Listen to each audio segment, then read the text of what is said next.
Hi guys. Today I'm going to be talking about the top 5 ways to fail your IELTS speaking test. The 5 things you absolutely do not want to do when you're having your IELTS speaking test. So like in IELTS, of course, it's not really pass or fail. There's your whole band system. But in like the 8 years I've been teaching, like the vast majority of people want to get band 6.5 or above. So I'm going to be talking about the 5 things you really don't want to do if you want to get band 6.5 or above. Or it could be the 5 things you actually want to do if you actually want to fail. Maybe you actually want to fail. Maybe you got a girlfriend in your hometown, you don't want to go off and study in Canada. Maybe you just absolutely rock in the thug life and you just want to burn the world. Or maybe like you're so rich that you just want to take the exam over and over and over again just to spend some money.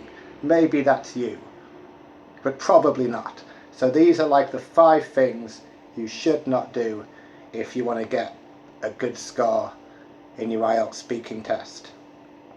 Okay, so number 1 is to give very short answers. Simple advice, don't give really short answers. In part 1, they're going to be asking you pretty simple questions just about your life, your hobby, your neighbourhood, that type of thing. And because the questions are so simple, you might be tempted to give a short answer. I mean, they might ask you something silly like what's your favourite colour. They might actually do this. And if you get a really simple question like this, still give a long answer like, why is black your favourite colour? What does it mean to you? Maybe you've got some story about this you could tell them. But then in part 3, you really got to be giving the long answers. And also, you only got about 5 minutes to do part 3. So the longer you make your answer, the less questions you have to do. So if you get a question that you're comfortable with, you know the vocabulary and all that, then give a really, really, really long answer. If you can talk for like 2 minutes, then you're only going to have to do 2 or 3 questions in the whole of part 3. Makes stuff way easier for you. And of course, part 2, you need to try and speak for 2 minutes.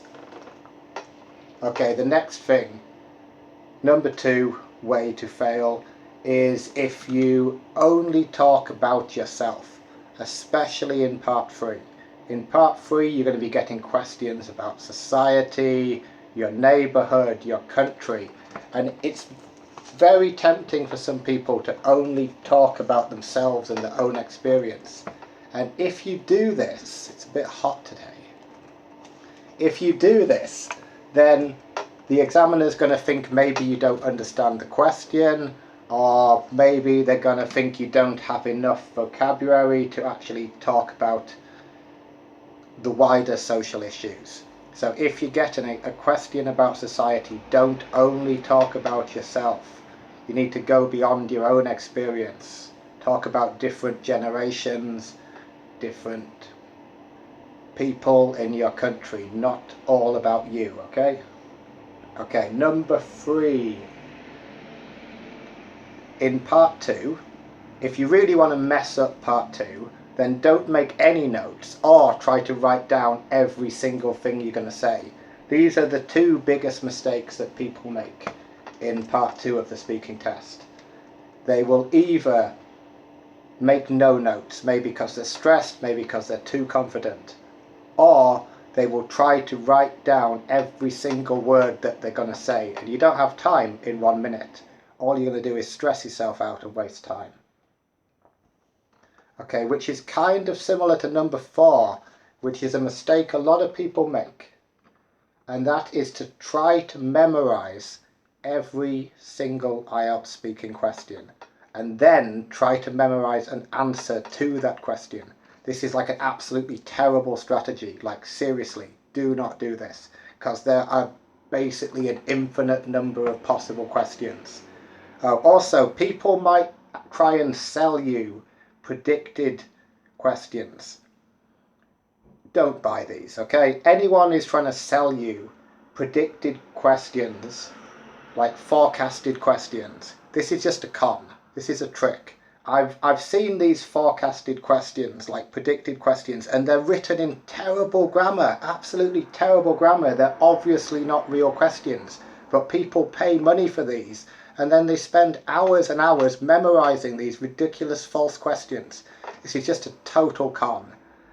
And the other way is just to try to memorize every single possible question, and there are thousands, tens of thousands of possible questions they could ask you.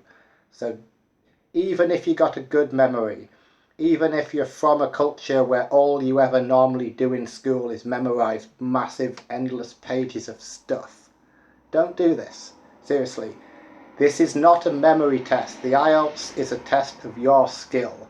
And instead of wasting your time memorizing pages and pages and pages of stuff, what you should be doing is improving your skills. It's skills which are going to get you a good score, not memory. You really need to build your speaking, build your listening, build your vocabulary, build your grammar, build your pronunciation. And if you've got solid skills, they can ask you any question and you can answer it. No problem.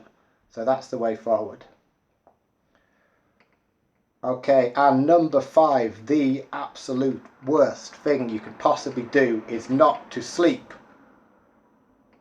Going to your exam on no sleep the night before is the worst thing you can possibly do.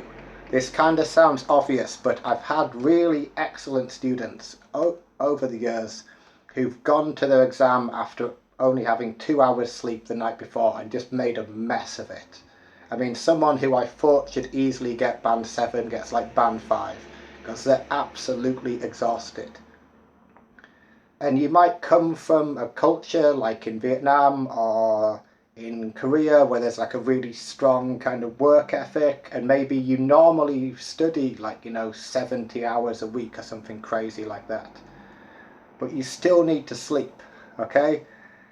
Like, absolutely the worst thing you can do is to turn up to your exam exhausted. It just gives you a massive disadvantage.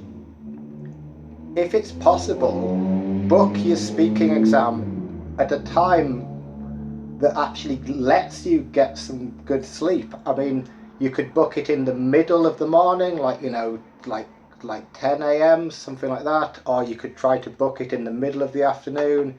If you're from a country where people, take a nap after lunch, book it for like 3 o'clock, so you could have your lunch, have a nice nap, and then go to your exam really fresh. That's what you want, to be going to your exam fresh and confident. But if you really want to mess up your exam, then don't sleep. But like my advice, if you want to get a good score, is that if you have to choose between an extra hour of study and an extra hour of sleep, take that extra hour of sleep. It's going to do you more good. I mean, you've probably been studying for like 6 months or a year already for this test, so 1 more hour of study is not going to help you. 1 more hour of sleep, that could help you a lot. Okay, so that's all for today. See you guys.